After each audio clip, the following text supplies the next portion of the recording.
Hi, it's Adrian Bo here, just giving you a Saturday market update on Saturday the 6th of February. The Adrian Bo team had a fantastic week this week and many open for inspections today. The pick was definitely 142 Arden Street in Coogee, which I'm here now. That's a 6-bedroom freestanding home. We've just launched this property with a price guide of $3.6 million. We had 25 groups through and some very good interest. During the week, the NGFarah group had a fantastic results in terms of number of sales, with 13 sales altogether. There was 2 auctions today.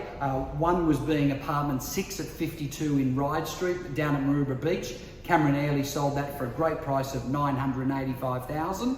And then also Joe Recep sold 91 Coward Street in Mascot for above reserve, which was $1,730,000.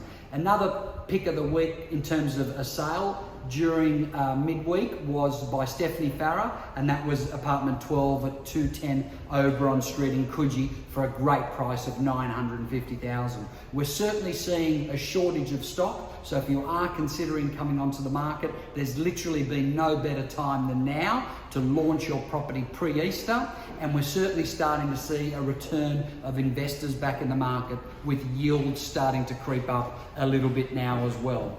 So thanks for tuning in. I look forward to seeing you next week, and always remember, your home is worth more with Adrian Bo.